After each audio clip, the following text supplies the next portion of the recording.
आशा करता हूँ आप सब बहुत अच्छे होंगे। मेरा नाम है सिद्धांत अग्निहोत्री, स्टडी आईक्यू पे आपका बहुत बहुत स्वागत है। आज हम बात करेंगे सबसे इंपॉर्टेंट टॉपिक और सबसे important event, world war two, जिसका आप लोग बहुत टाइम से वेट कर रहे होंगे। तो वर्ल्ड वॉर टू पे हम बात करेंगे, जो कि इतिहास का सबसे इंपॉर्टेंट इवेंट बना, जिसने बहुत सारी चीजों को जन्म दिया। भारत भी आजाद हो गया। तो वर्ल्ड वॉर टू में क्या क्या हुआ था, क्या कॉजेस थे, ये सब हम देखेंगे। वैसे इस लेक्चर को मैंने 3 पार्ट में डिवाइड किया है। पहला है राइज ऑफ हिटलर, 50 मिनट का लेक्चर है, वो ऑलरेडी अपलोड हो चुका है, तो इससे पहले वो देखिएगा। उसके बाद आज वर्ल्ड वॉर टू के बारे में हम पूरा जानेंगे, 1939 से लेकर 1945। फिर aftermath of world war two, ये हम अगले लेक्चर में देखेंगे। समझ गए? तो चलिए आगे बढ़ते हैं। ये लेक्चर 15 है, हम वर्ल्ड हिस्ट्री कवर कर रहे हैं। साथ ही साथ हमारे चैनल को जरूर सब्सक्राइब करिए, बेल आइकन भी दबाइए ताकि आपको नोटिफिकेशन मिलती रहे। हम बड़ी मेहनत करते हैं लेक्चर लाने के लिए, तो मे भी शायद 1-2 सेकंड आपको लगेगा सब्सक्राइब करने में। 50 to 60% लोग सब्सक्राइब ही नहीं करते, चैनल देख मतलब वीडियोस देख लेते हैं। तो आपसे यही बस उम्मीद करता हूं कि अगर आपको ज़रा सा भी फायदा मिल रहा है तो आप इसको सब्सक्राइब जरूर कर दीजिए, हमको बहुत मोटिवेशन मिलता है। तो चलिए आगे बढ़ते हैं। ट्विटर पे मैं आ गया हूँ, ये रही मेरी आईडी। थैंक यू, बहुत ही ज़बरदस्त रिस्पॉन्स रहा। 3 महीने में 10,000 फॉलोअर आपने कर दिए, थैंक यू सो मच। उसके बाद जैसे ही लेक्चर अपलोड होता है, पीडीएफ हमारे टेलीग्राम चैनल स्टडी ग्लोस पे अपलोड हो जाती है। तो यहां से आप पीडीएफ ले सकते हैं। उसके लिए आपको हमारे स्टडी ग्लोस टेलीग्राम चैनल को सब्सक्राइब करना पड़ेगा।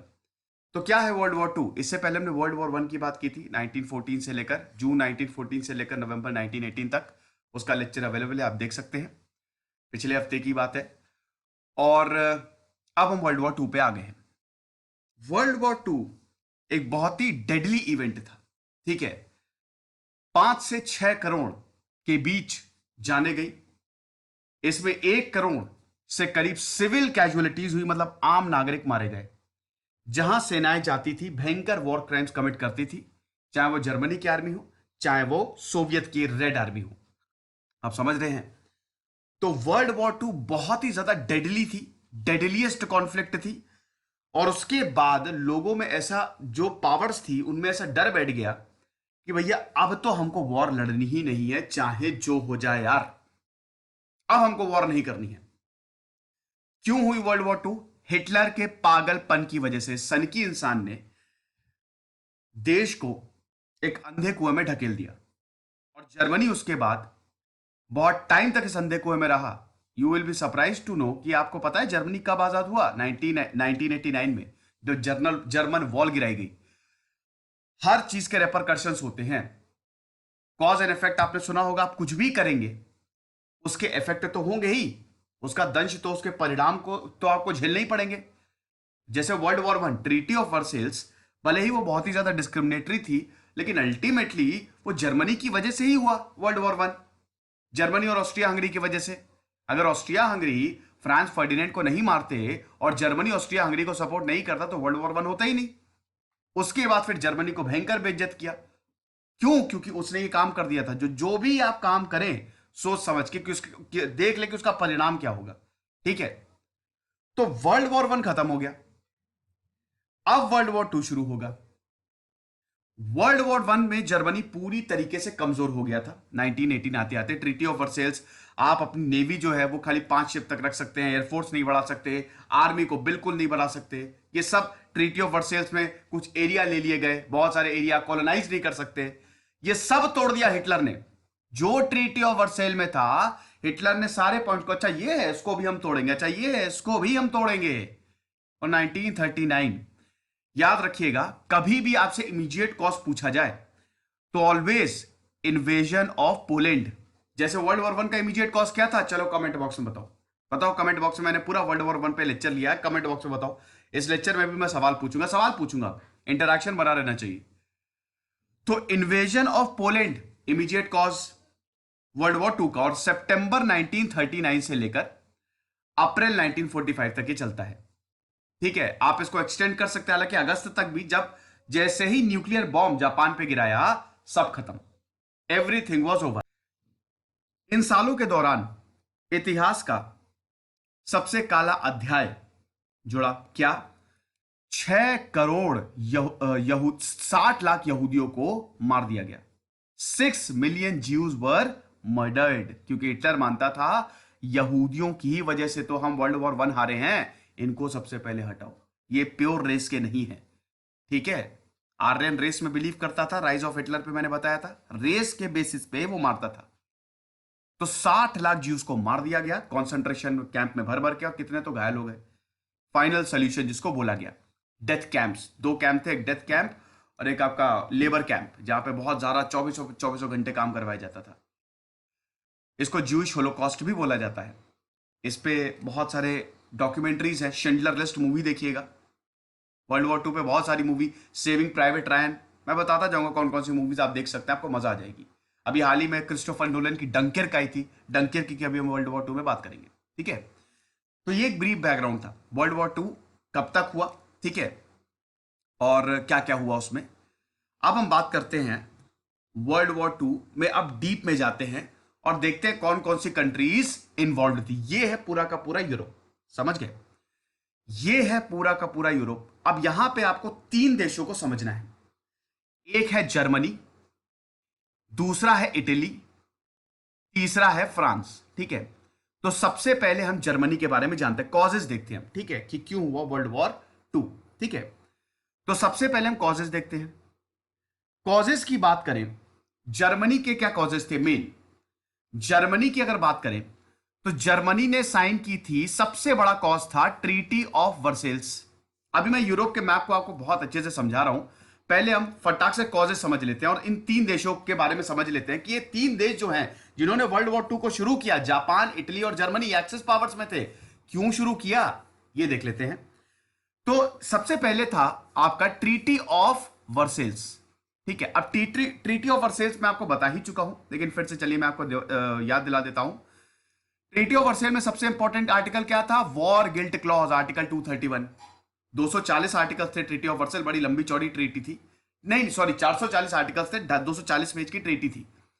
तो वॉर गिल्ट क्लॉज की बात करें तो इसमें क्या था, जर्मनी को खूब पैसे भरने थे, रेपरेशंस देने थे, ठीक है।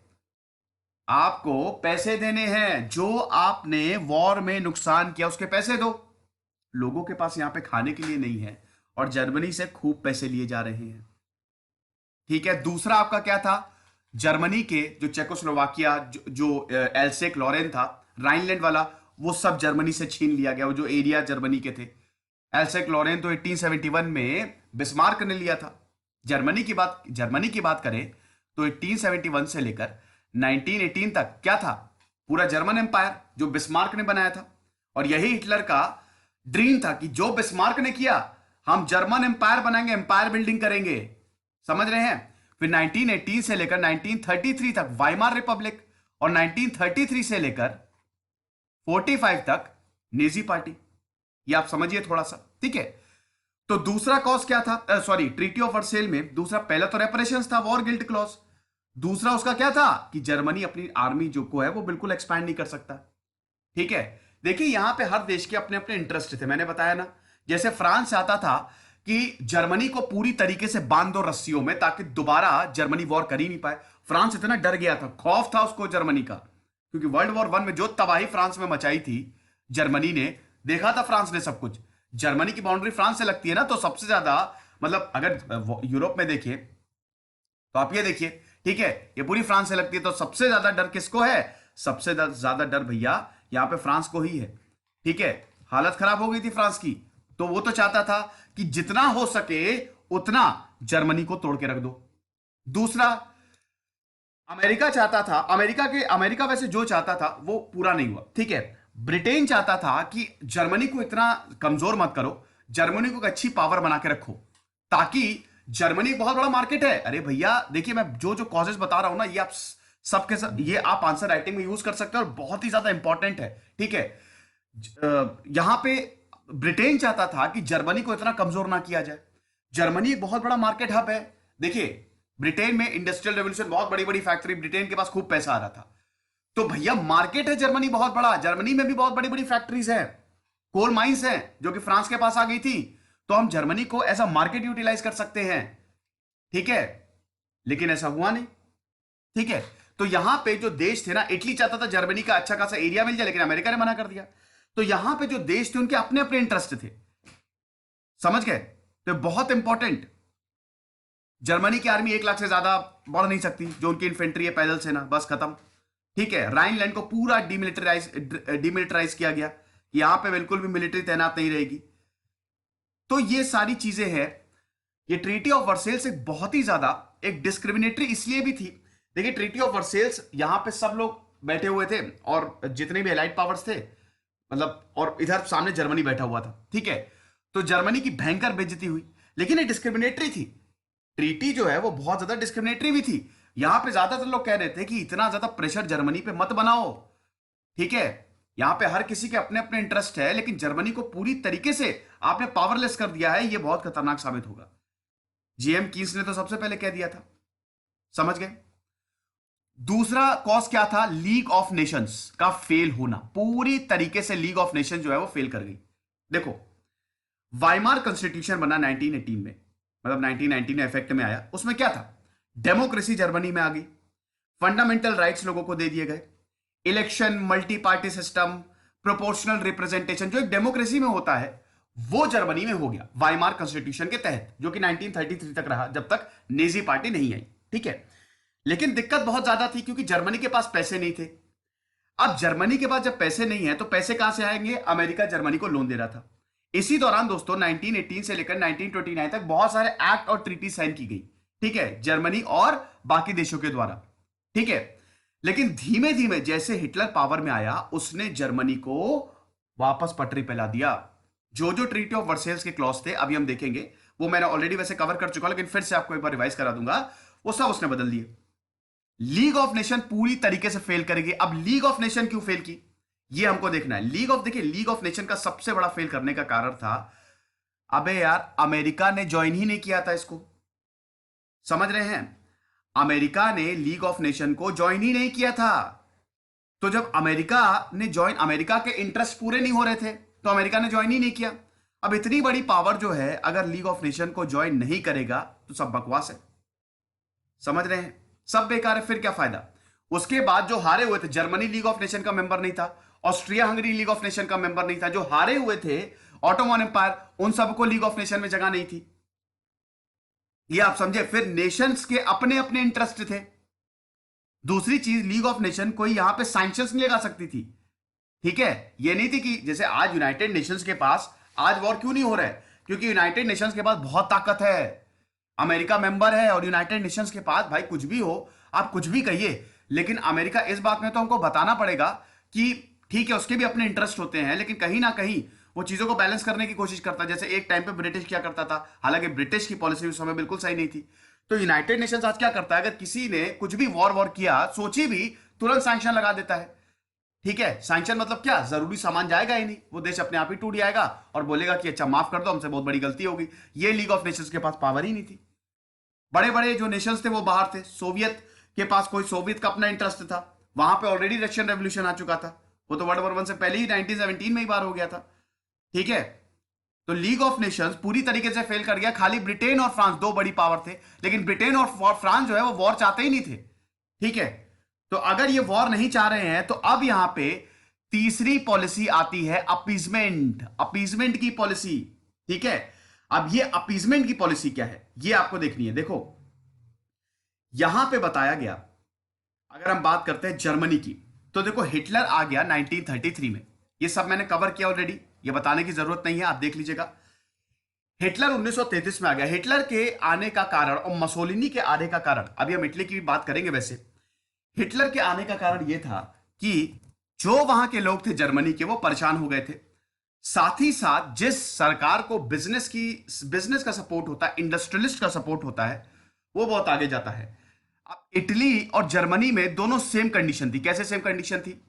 देखो यार, जब वर्ल्ड वॉर 1 खत्म हुआ तो रशियन रेवोल्यूशन 1917 में आ गया, कम्युनिस्ट सरकार आ गई। तो जर्मनी में 3 ताकतें लड़ रही थी। कौन कौन? एक थे आपके एक्सट्रीम लेफ्टिस्ट या लेफ्टिस्ट, जिनको कम्युनिस्ट बोला जाता था। दूसरा था आपका वाइमर रिपब्लिक जो सरकार थी। तीसरा आपके एक्सट्रीम नेशनल विंग, जिनको नेजी पार्टी बोला गया, जो हिटलर था। तो ये 3 ग्रुप्स जो है वो आपस में लड़ रहे थे। ठीक है, अब यहां पे हिटलर ने बोला ये वाइमर रिपब्लिक की सरकार, ये और ये कम्युनिस्ट, ये बहुत बड़े दुश्मन हैं, ये धोखेबाज हैं, इन्हीं की ही वजह से हम वर्ल्ड वॉर 1 हारे। इनको हटाओ सबसे पहले, वरना ये फिर हरवाएंगे हमको।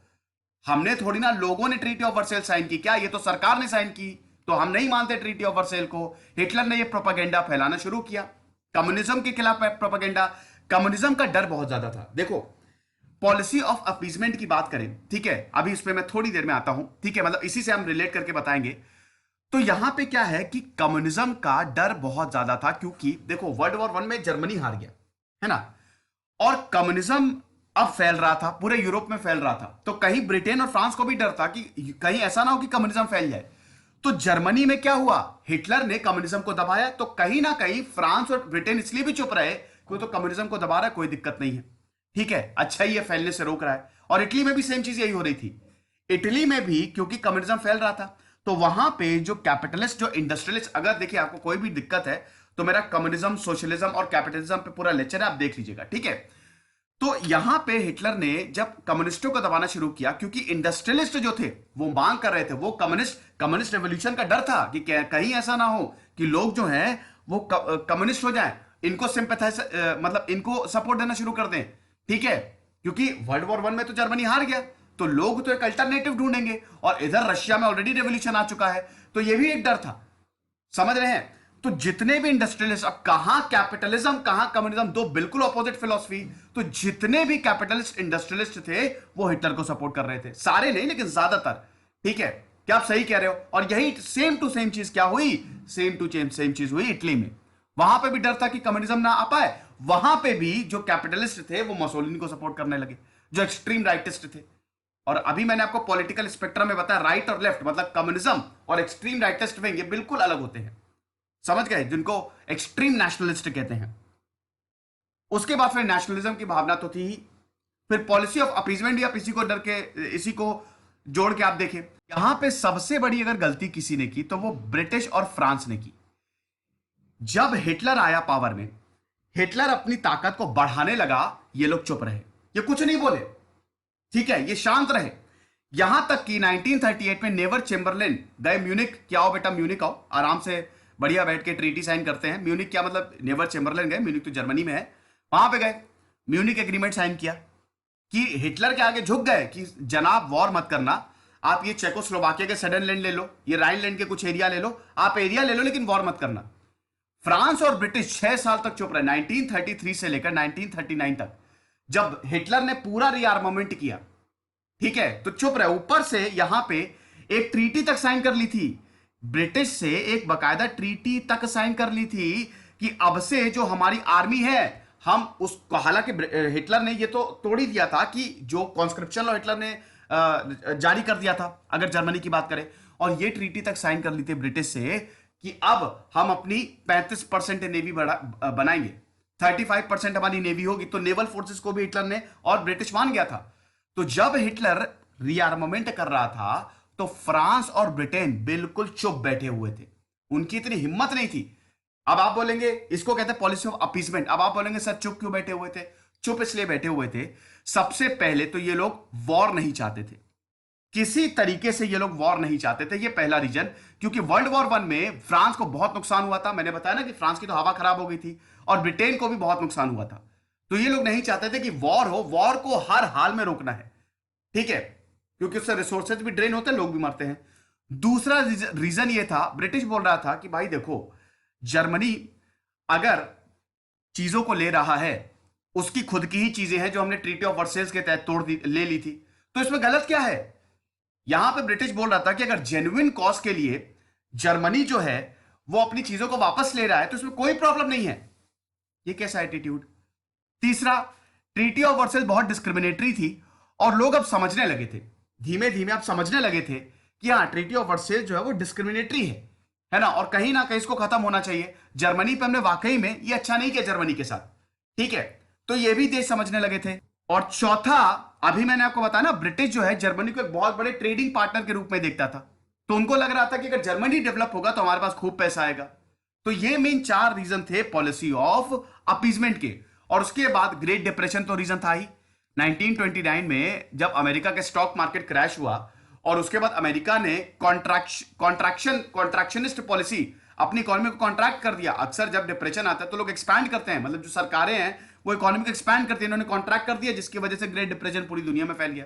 ठीक है, अब ग्रेट डिप्रेशन जब फैला, लोगों के पास पैसा नहीं, सरकार के पास पैसा नहीं, तो जो अमेरिका जर्मनी को लोन दे रही थी वो अमेरिका ने वापस बुला लिए। खेल खत्म, यहां पे मूड खराब हो गया, लोगों के पास पैसा नहीं, हिटलर को मौका मिल गया और 1933 में हिटलर ने कॉन्स्टिट्यूशनल प्रोविजंस का यूज करके संविधान को ही बदल डाला और संविधान में ही आग लगा दी। और पॉल वॉन हिंडनबर्ग उस समय जो प्रेसिडेंट थे, 86 साल के थे वो, ठीक है, कुछ ही वक्त बाद 1936 की 34 में उनकी मृत्यु हो गई। ठीक है, तो यहां पे हिटलर ही सर्वेसर्वा हो गया, उसने सब कुछ, मतलब everything, the power was consolidated on the hands of Hitler. और फ्यूरर अपने आप को बताया उसने हिटलर, फ्यूरर बोलने लगा हेल हिटलर। ये इंपॉर्टेंट कॉजेस थे। अब हम देशों पे आ जाते हैं। अब सबसे पहले हम बात करते हैं जापान की। देखिए, जापान जब ग्रेट डिप्रेशन आया, ठीक है, तो ग्रेट डिप्रेशन की बात करें तो यहां पे पैसा तो था नहीं, तो जापान और इटली और जर्मनी ये सब क्या कह रहे थे, एम्पायर बिल्डिंग करो। मैंने बताया था ना, राइज ऑफ हिटलर ने लोगों को यह यकीन दिला दिया था कि तुम्हारा 1000 साल का जो तुम्हारा इतिहास रहा है कमाल का, वो मैं तुमको लौटा दूंगा, तुम्हारी गौरव तुमको लौटा दूंगा, हम एम्पायर्स बनाएंगे। जापान भी एशिया में ये करना चाहता था और पैसिफिक रीजन में अपना आधिपत्य चाहता था। तो जापान की बात करें तो जापान, जब मेजी रेस्टोरेशन हुआ 1868 में, जब जापान की इकोनॉमी खोली गई, और इसमें भी अमेरिका का हाथ है, उसमें फिलहाल हम नहीं चाहते हैं, तो जापान बहुत ताकतवर हो गया। जापान में नया संविधान आ गया 1890 में, और जापान में आर्मी बनानी, इंपीरियल आर्मी, तो जापान बड़े ताकतवर। अब इधर जापान ने सबसे पहले चाइना को हराया, ठीक है, 1894 से लेकर 95 तक साइनो जापानीज वॉर। तो जापान ने कोरियन पेनिनसुला पे, मंचूरिया रीजन पे जापान का कब्जा हो गया।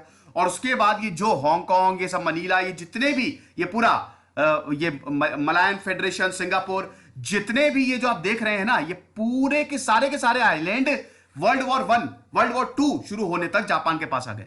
ठीक है, तो जापान इतना ज्यादा ताकतवर हो गया था एम्परर हिरोहितो के समय। ठीक है, तो जापान का अपना चल रहा है कि हमको एशिया पे आधिपत्य जमाना है, एशिया का लीडर हमको बनना है। ठीक है, और यहां पे जो पैसिफिक ओशन है वो हमको पूरा का पूरा चाहिए। तो जापान का अपनी स्टोरी चल रही है। और जापान और चाइना की तो बहुत ज्यादा, चाइना और जापान की बहुत तगड़ी दुश्मनी।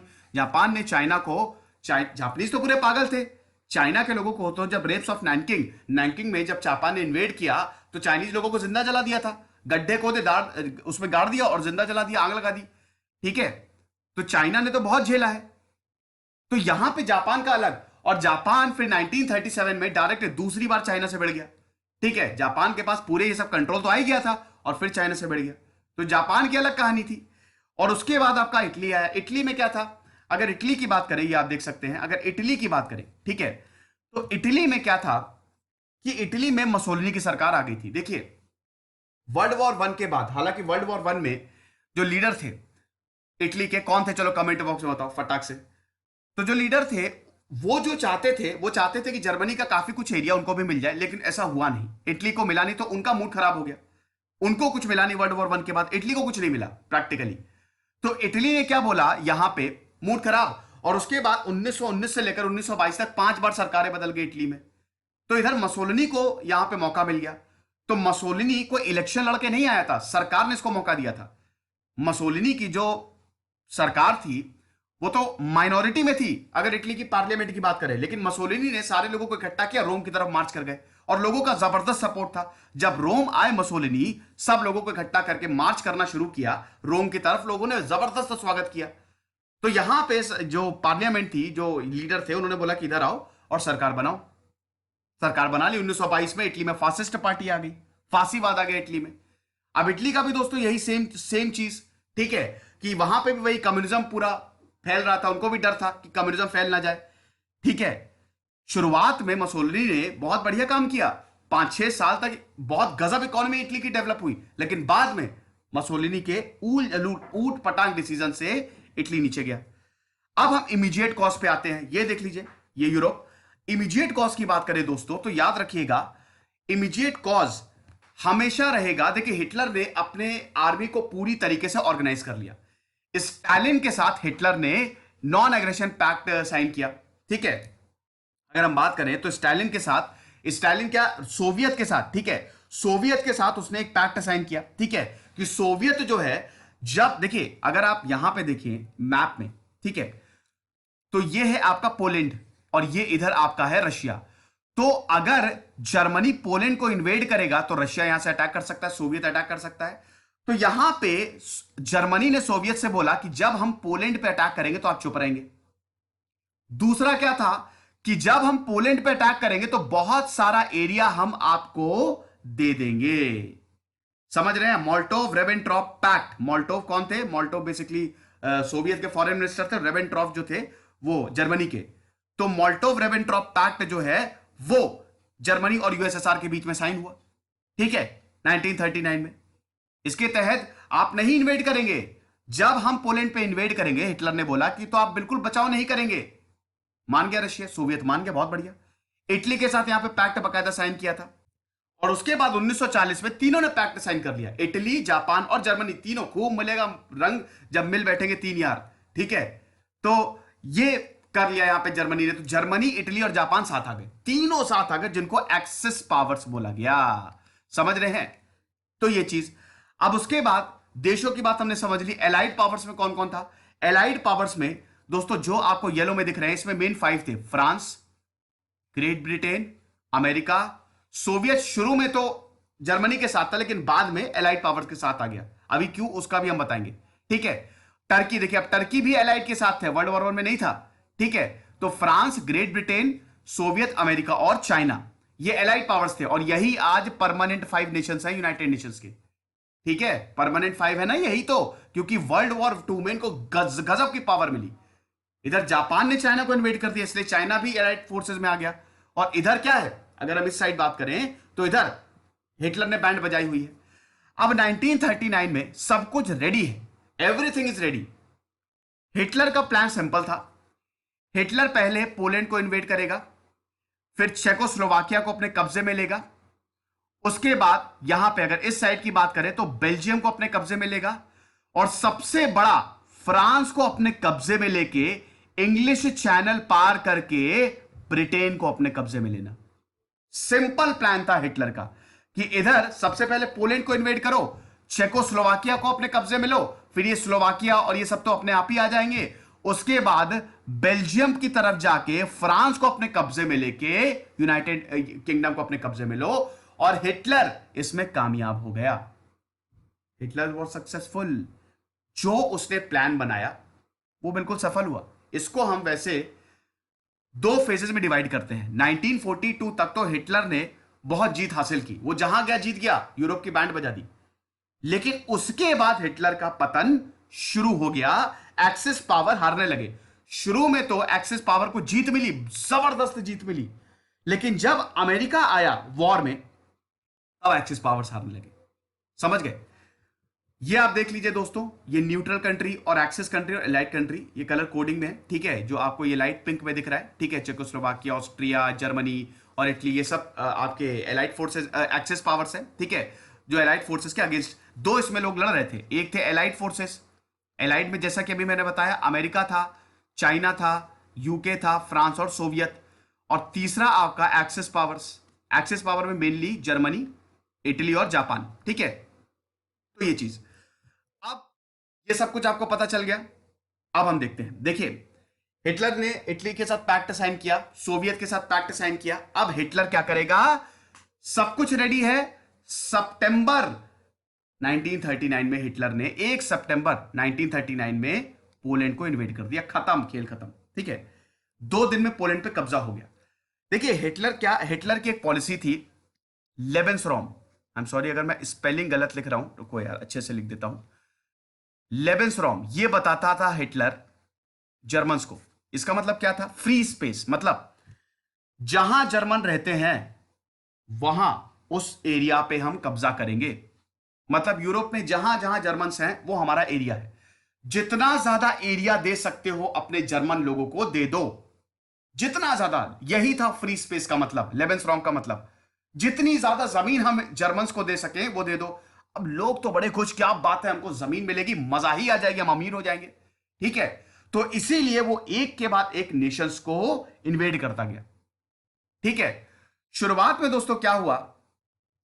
शुरुआत में हम बात करते हैं कि जब देखिए अभी तक तो चुप थे, है ना।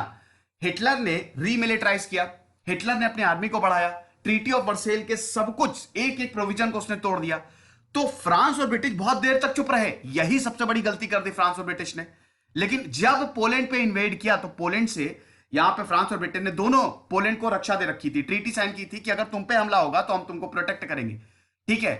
और जैसा कि मैंने बताया कि पोलैंड में एक तो 50% से ज्यादा ज्यूज पोलैंड में रहते थे, तो समझ लीजिए इन यहूदियों का क्या हुआ होगा, ठीक है। यहूदियों की तो हालत खराब कर दी थी।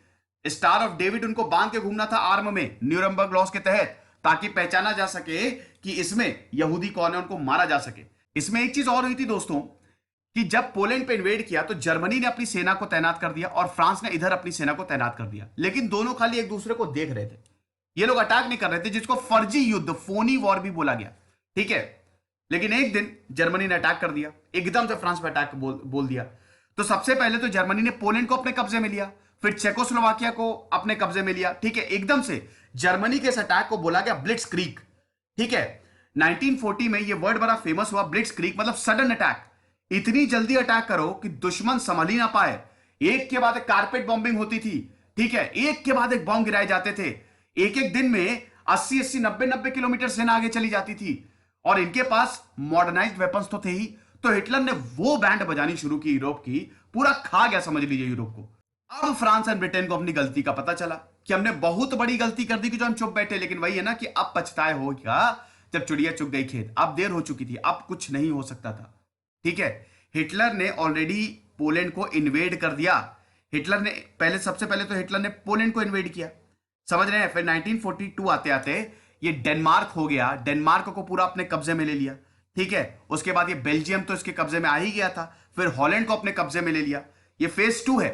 फेज 1 में पोलैंड और चेकोस्लोवाकिया को इन्वेड किया, फेज 2 में ये वाले जो अगल बगल के एरिया थे, डेनमार्क हो गया और ये आपका इधर हॉलैंड हो गया, ये बेल्जियम हो गया, और सबसे बड़ी चीज फ्रांस को अपने कब्जे में ले लिया।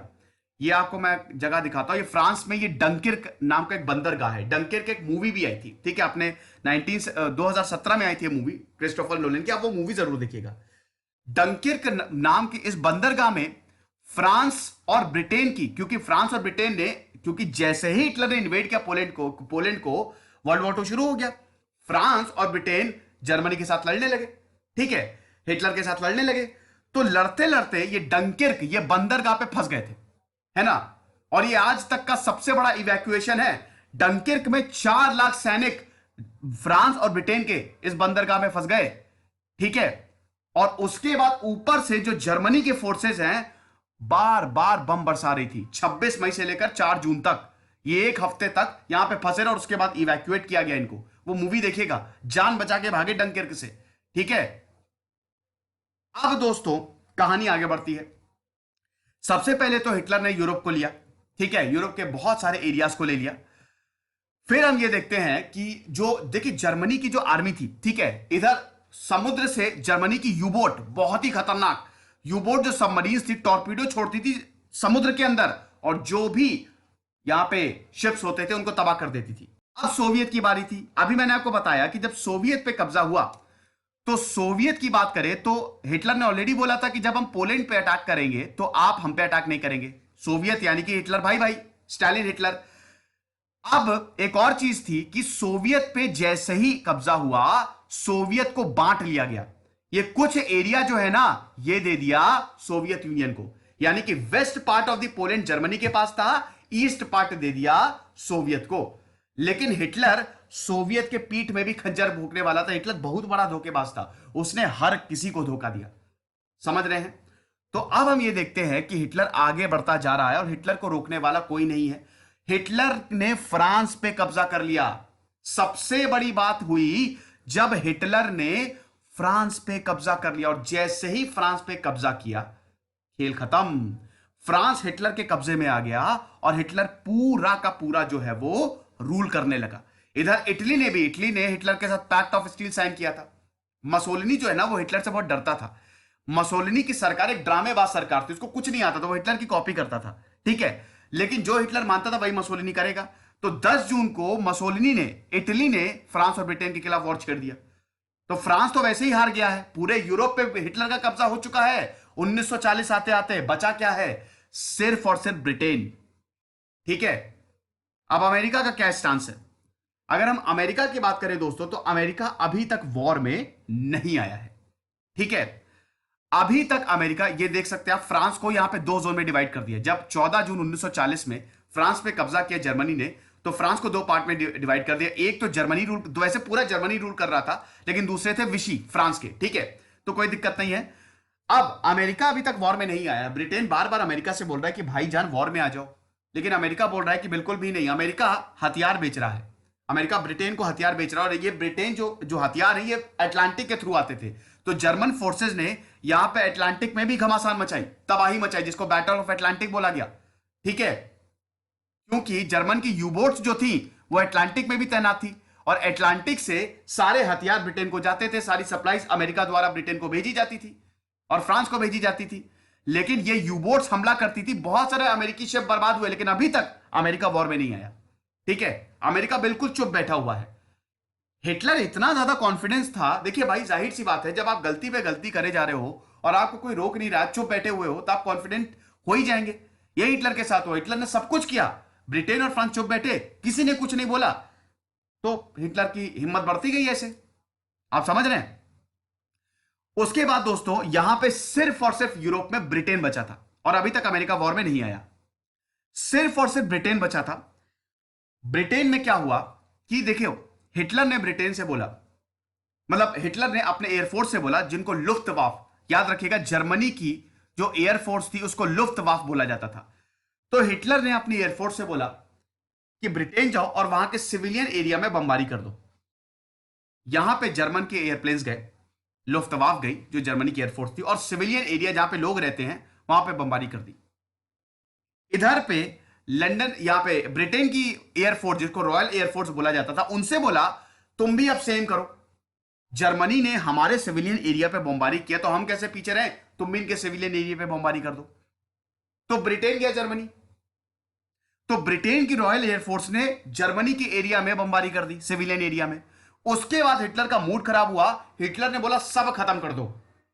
तो यहां पे क्या हुआ, लंदन में 2 महीने तक लुफ्तवाफ लगातार बमबारी करते रहे, लगातार। ठीक है, अब यहां पे हो क्या रहा था, मैं आपको ये स्टोरी क्यों बता रहा हूं, इसको बैटल ऑफ लंदन भी बोला गया। ठीक है, जो नाइट रेड्स होती थी, जिससे रॉयल एयरफोर्स के जो प्लेन्स थे वो उड़ ही नहीं पा रहे थे, लगातार 1 मिनट का चैन नहीं, और लंदन को पूरा बर्बाद कर दिया। लेकिन ये ब्लेसिंग इन डिस्गाइज थी। एक्चुअली यहां पे जो ब्रिटेन के पायलट्स थे, वो हाथ जोड़ के चर्चिल से बोल रहे थे, विंस्टन चर्चिल से, कि महाराज हमको थोड़ा रेस्ट दे दो, है ना, हम 24 घंटे लड़ते हैं, हमको रेस्ट नहीं मिल रहा है, ऐसे हम जीत नहीं पाएंगे, लेकिन आपको लड़ना बहुत ज्यादा जरूरी था, है ना। विंस्टन चर्चिल ने यही बोला कि लड़ना तो बहुत ज्यादा जरूरी है। लेकिन ये जो लुफ्तवाफ ने लंदन पे बमबारी की, और 1 मिनट, मतलब जो ब्रिटेन के प्लेन्स थे उनको उड़ने नहीं दिए, तो इसमें रॉयल एयरफोर्स को 2 महीने का टाइम मिल गया। इनके पायलट्स ने आराम किया, बाकायदा प्लानिंग की, और उसके बाद 2 महीने के बाद वो पलटवार किया है रॉयल एयरफोर्स ने, आधी लुफ्तवाफ को उड़ा दिया, आधे से ज्यादा, पूरी एयरफोर्स की तबाही मचा दी थी यहां पे ब्रिटेन की एयरफोर्स ने, रॉयल एयरफोर्स ने। आप समझ गए? तो ये चीज थी, ये जो एयरफोर्स की जंग थी, ये ब्रिटेन ने जीत ली, और यहीं से ही तख्ता पलट गया। अब 1941 आते आते ब्रिटेन जो है वो भारी पड़ने लगा था, साथ ही साथ एलाइड फोर्सेस अब भारी पड़ेंगे। ठीक है, ये तो एक बात हुई। दूसरी बात, ये चलिए मैं आपको बता ही चुका हूं, ठीक है, इसमें कोई दिक्कत नहीं है। इसी दौरान 1941 में दोस्तों, ब्रिटेन ने बोला फाइनल सोल्यूशन, यानी कि अब यहूदियों को मारना शुरू करो, बहुत हो गया ये यहूदियों का। फाइनल सोल्यूशन भी पैरेलली यहां पे फाइनल सोल्यूशन भी चल रहा है। हिटलर ने कॉन्सेंट्रेशन कैंप्स बनाए हुए हैं, डेथ कैंप्स बनाए, और दुनिया को कानो कान खबर नहीं है। बाद में खबर चलेगी जब यहां पे कॉन्सेंट्रेशन कैंप डिस्कवर किए कि कितने सारे यहूदियों को गैस चेंबर में भर के मार दिया गया। तो ये खैर एक अलग टॉपिक है, लेकिन मैंने सोचा कि आपको बताना जरूरी है। फाइनल सोल्यूशन, ज्यूइश होलोकॉस्ट भी पैरेलली चल रहा है, ज्यूस को मार रहे हैं ये। ठीक है, जो भी सुपीरियर रेस का है उस सबको हिटलर मार रहा है उसके हिसाब से। ओके, तो ये चीज है। अब उसके बाद दोस्तों, ये रॉयल एयरफोर्स का जो झटका था, ये सबसे पहला था जब लुफ्तवाफ को झटका मिला। उसके बाद दोस्तों, सोवियत, हिटलर की सबसे बड़ी गलती, दूसरी सबसे बड़ी गलती, पहली गलती उसने रॉयल एयरफोर्स को थोड़ा कम अंडर एस्टिमेट कर दिया। दूसरी सबसे बड़ी गलती, हिटलर ने सोवियत पे इन्वेड कर दिया। ऑपरेशन बारबारोसा इसको बोला गया। हुआ क्या था, हिटलर का सिंपल प्लान था, सोवियत तो एक कठपुतली है यार, आज नहीं तो कल उसको जीत ही लेंगे। तो सोवियत यूनियन पे सिंपल सी स्ट्रैटेजी थी, स्टेलिनग्राड, फिर लेनिनग्राड, फिर साउथ सोवियत, इन सबको अपने कब्जे में लेंगे एक दो हफ्ते के, क्योंकि ब्लिट्स क्रीग पूरी स्ट्रैटेजी थी, एकदम से अटैक करो, 2 हफ्ते के अंदर अंदर पूरा सोवियत हमारे कब्जे में आ जाएगा। ये हिटलर की पूरी प्लान था, ठीक है। अब हिटलर ने जब सोवियत को अटैक किया, अब देखिए सोवियत ने हिटलर के साथ क्या था, स्टालिन ने हिटलर के साथ दोस्ती का हाथ आगे बढ़ाया था, दोनों में गजब दोस्ती थी। लेकिन 1941 में, जून 22 1941 में हिटलर ने इस दोस्ती को तोड़ते हुए, धोखेबाज था हिटलर, सोवियत को ही इन्वेड कर दिया, जिसको ऑपरेशन बारबरोसा बोला गया। अब जब ये सोवियत को पता चला तो सोवियत का मूड खराब हो गया, स्टालिन बड़े दुखी हो गए, स्टालिन को शायद लग रहा था कि हम तो गए काम से, अब क्या करें। लेकिन एक बहुत बड़ी हिटलर की गलती हो गई, उसने सोवियत को अंडर एस्टिमेट कर दिया। देखो भाई, सोवियत जो रशिया है ना, वो इतना बड़ा है प्रैक्टिकली, जिसने कोशिश की है रशिया को, सोवियत यूनियन को इन्वेड करने की, उसने मुंह की खाई है, ठीक है। क्योंकि रशिया बहुत बड़ा है, इतना बड़ा लैंड मास है, आप उसको फिजिकली कंकर कर ही नहीं सकते, जीत सकते ही नहीं। कैसे जीतेंगे, बहुत मुश्किल होगी। तो हिटलर का यह मानना था कि विंटर से पहले, क्योंकि एक बार सर्दियां आ गई, मतलब दिसंबर में अगर एक बार सर्दियां आ गई सोवियत में, तब हम गए काम से, तो विंटर से पहले सोवियत को अपने कब्जे में ले लो। लेकिन ऐसा हो ही नहीं पाया, क्योंकि सोवियत इतना ज्यादा बड़ा है, इतना बड़ा है कि यहां पे हिटलर की आर्मी थकने लगी। शुरुआत में तो हिटलर की आर्मी ने जीत हासिल की, लेकिन जैसे जैसे वो अंदर जाती गई, वैसे वैसे हिटलर की आर्मी पस्त होती गई। समझ रहे, उनको शहर मिल ही नहीं रहे थे। पहले लेनिनग्राड, स्टेलिनग्राड, फिर मॉस्को में जाओ और पूरे सोवियत में अपना कब्जा, लेकिन मॉस्को तक पहुंचेंगे ही नहीं वो। बैटल ऑफ लेनिनग्राड, स्टालिनग्राड में ही उनका काम तमाम कर दिया जाएगा। समझ रहे हैं। तो ये दूसरी हिटलर की सबसे बड़ी गलती कि उसने सोवियत को इन्वेड कर दिया, कुछ भी खबर नहीं, लेकिन चलो इन्वेड कर रहे हैं तो करो, ठीक है।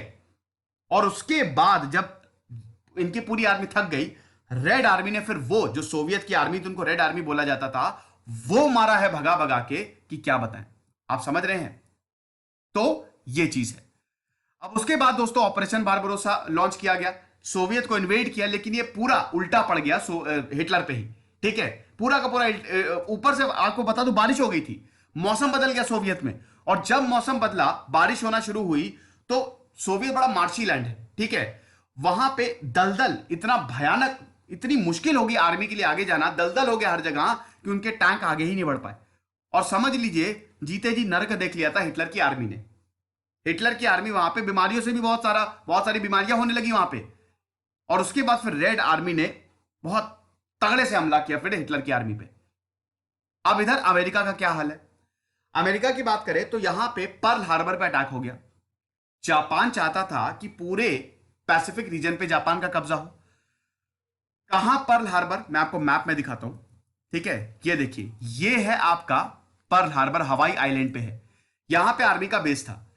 अब यहां पे जापान की स्ट्रैटेजी थी कि इनके एयरक्राफ्ट कैरियर को तबाह करो, अमेरिका के एयरक्राफ्ट कैरियर को तबाह करो। एक बार अमेरिका के एयरक्राफ्ट कैरियर तबाह, फिर ये लोग गए काम से। तो इनको लगा कि पर्ल हार्बर पे एयरक्राफ्ट कैरियर होंगे, लेकिन अमेरिका ने अच्छी बात यह करी थी कि अपने एयरक्राफ्ट कैरियर को यहां पे बुला लिया था, अमेरिका के पास बुला लिया था, हवाई आइलैंड पे नहीं रखा था। एयरक्राफ्ट कैरियर क्या, वो बड़े बड़े शिप्स जिससे, जहां से हवाई जहाज उड़ते हैं, आप समझ रहे हैं। तो अगर जापान ने अमेरिका के एयरक्राफ्ट कैरियर को तबाह कर दिया होता तो अमेरिका की बहुत मुश्किल हो जाती। लेकिन पर्ल हार्बर पे जो 7 दिसंबर सुबह अटैक हुआ 10 बजे, और यहां पे जो मतलब 8 बजे से शुरू हुआ था, हजारों मील की यात्रा, 3000 मील की यात्रा, चुप्पे चाप, किसी को खबर नहीं, बिल्कुल नीचे उड़ते हुए, ताकि रेडार के संपर्क में ना आए, पर्ल हार्बर पे जापान ने अटैक कर दिया। जापान को लग रहा था कि इससे पहले अमेरिका हम पे अटैक करे, हम अमेरिका पे अटैक कर देते हैं। और जैसे ही पर्ल हार्बर पे अटैक किया, मूड खराब हो गया। 2300 लोगों की जाने गई, ट्रूप्स की जाने गई, यहां पे 2300 सोल्जर्स मारे गए अमेरिका के। और उसके बाद अमेरिका ने अगले दिन ही वॉर डिक्लेयर कर दिया। फाइनली अमेरिका 1941, 8 दिसंबर 1941 अमेरिका वर्ल्ड वॉर 2 में आ गया। और जब अमेरिका वर्ल्ड वॉर 2 में आया तो डायनेमिक्स अब बिल्कुल साफ हो गए। एलाइड फोर्सेस में 5 ताकतें थी। चाइना, इधर जापान ने चाइना को इन्वेड किया हुआ था, और चाइना के नेशनलिस्ट और कम्युनिस्ट जापान से लड़ रहे थे, ठीक है। चाइनीज सिविल वॉर में ये आपको बता दूंगा मैं। तो इधर क्या था, इधर एक तरफ थी आपकी चाइना, अमेरिका, सोवियत, ब्रिटेन और फ्रांस। ये फाइनली एलाइड पावर सब ये पूरी पुष्टि हो गई। और उसके बाद बकायदा एक बहुत बड़ी मीटिंग बुलाई यहां पे, ठीक है।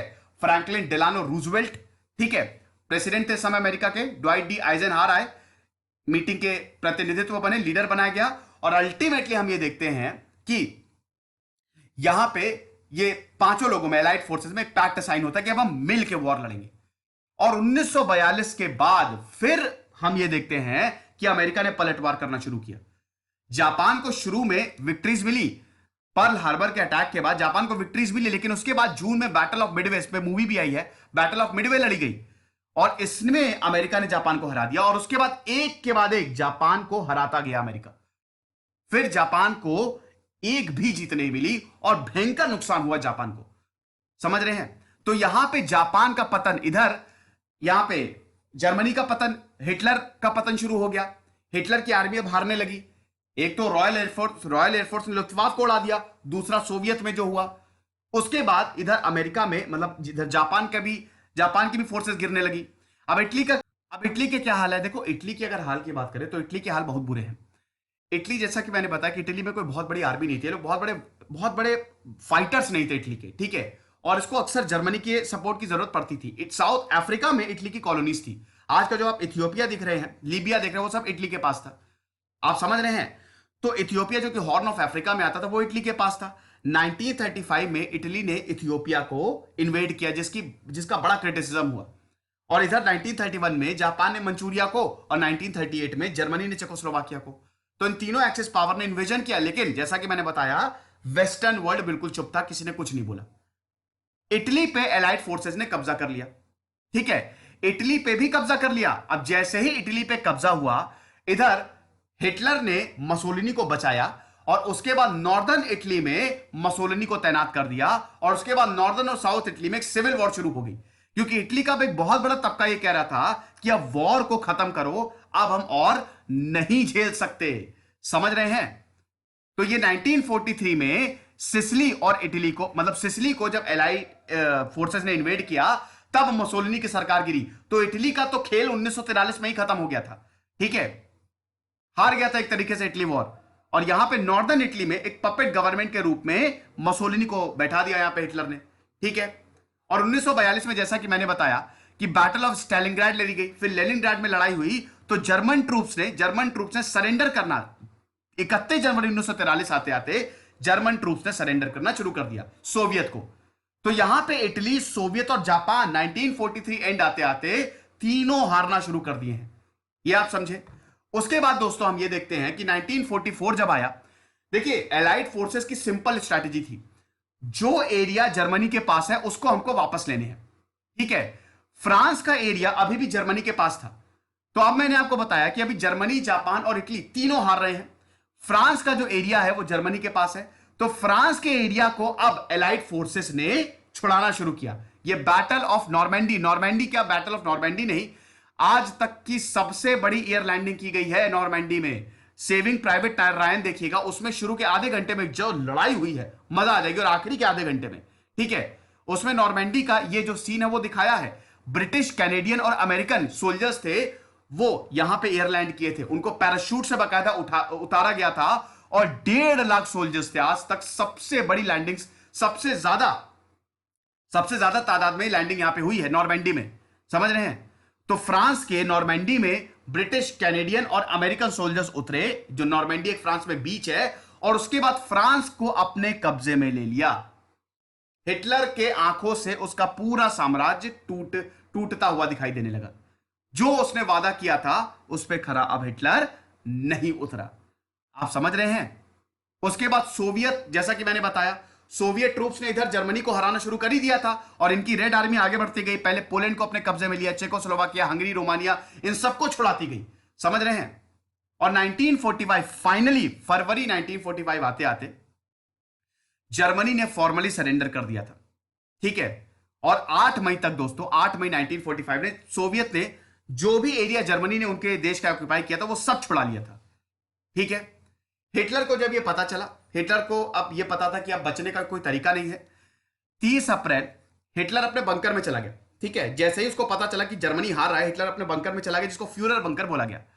30 अप्रैल हिटलर ने अपनी मिस्ट्रेस एवा ब्राउन के साथ सुसाइड कर लिया। एक दिन पहले अपनी मिस्ट्रेस एवा ब्राउन से शादी की और 30 अप्रैल को उसने सुसाइड कर लिया। सुसाइड करने की एक बड़ी वजह मसोलिनी भी माना जाता है, क्योंकि 2 दिन पहले मसोलिनी को ऐसा मारा गया था दोस्तों। पहले मसोलिनी को गोली मारी गई और उसके बाद मसोलिनी और उसकी जो मिस्ट्रेस थी और उसके 15 सहायकों को मतलब उनके शव के साथ खिलवाड़ किया गया। इटली की जनता ने जब गोली मारी पहले मसोलिनी को, फिर मसोलिनी के शव को उल्टा टांग दिया और उसके बाद उनके शव को शित विक्षिप्त कर दिया। बहुत बुरी तरीके से मसोलिनी के शव के साथ ट्रीटमेंट हुआ था। तो हिटलर को यह बहुत डर था कि कहीं मेरे साथ भी ऐसा ही ना हो। तो हिटलर ने, ऐसा बोला जाता है, ऐसा कहानी है, हिटलर ने बंकर में अपने आप को गोली मार दी, सुसाइड कर लिया 30 अप्रैल 1945। और यह हिटलर का अंत था और यहीं से ही वर्ल्ड वॉर 2 खत्म। फाइनली जर्मनी, जो जिसने बहुत बड़े बड़े सपने दिखाए हिटलर ने, उसका ऐसे अंत हुआ। ठीक है, उसके बाद दोस्तों जापान का क्या हुआ? जापान सरेंडर करने को राजी ही नहीं। हिरोहितो को बार बार यह बोला जा रहा है कि भैया सरेंडर करो, राजी ही नहीं। अमेरिका की तरफ से मैनहट्टन प्रोजेक्ट चलाया जा रहा था, यह 1942 में ही शुरू हो गया था। यह मैनहट्टन प्रोजेक्ट क्या था? न्यूक्लियर बॉम्ब बनाने का प्रोजेक्ट, प्रोजेक्ट ट्रिनिटी जिसको बोला गया था। ठीक है, जब न्यूक्लियर एक्सप्लोजन हुआ था जिसमें रॉबर्ट ओपेनहाइमर थे। देखिए, इधर अमेरिका की तरफ के साइंटिस्ट थे ओपेनहाइमर और जर्मनी को भी न्यूक्लियर बॉम्ब चाहिए था। तो जर्मनी की तरफ थे हाइजेनबर्ग। तो दोनों में, अमेरिका और जर्मनी में रेस शुरू हो गई थी और जर्मनी के पास एक आखिरी रास्ता यही था कि न्यूक्लियर वेपन जो है वो डिस्कवर हो जाए। और अगर न्यूक्लियर वेपन डिस्कवर हो जाता तो समझ लीजिए जर्मनी क्या तबाही मचाता। ये आप समझे? तो ये सब कुछ हो रहा था। मैनहट्टन प्रोजेक्ट जो है वो अमेरिका ने लॉन्च किया और अल्टीमेटली हम देखते हैं 1945, अगस्त 1945 आते आते, मतलब जून में, प्रोजेक्ट ट्रिनिटी सक्सेसफुल हो गया, न्यूक्लियर एक्सप्लोजन हो गया। तो जापान को बोला अमेरिका ने कि आप अभी सरेंडर करो। हिरोहितो सरेंडर ही नहीं कर रहे थे। बदले में अमेरिका ने क्या किया? 6 अगस्त और 9 अगस्त हिरोशिमा और नागासाकी, जो कि इंडस्ट्रियलिस्ट एरिया थे जापान के, वहां पे बॉम्ब गिरा दिया। न्यूक्लियर बॉम्ब, आज तक का एकमात्र न्यूक्लियर अटैक हिरोशिमा और नागासाकी में। जैसे ही यह न्यूक्लियर अटैक हुआ, जापान ने तुरंत सरेंडर कर दिया। समझ गए? तो अल्टीमेटली ये वर्ल्ड वॉर 2 खत्म हो गया, एलाइड पावर्स की जीत हुई। अब इसके बाद क्या हुआ वो हम अगले लेक्चर में देखेंगे। तो दोस्तों ये मैंने बहुत ही अच्छे से वर्ल्ड वॉर 2 समझा दिया है, एक एक पॉइंट को कवर कर दिया, कुछ भी नहीं छूटा। पीडीएफ आपको हमारे टेलीग्राम चैनल से मिल जाएगी। खुश रहिए, पढ़ते रहिए। दिस इज सिद्धांत अग्निहोत्री साइनिंग ऑफ।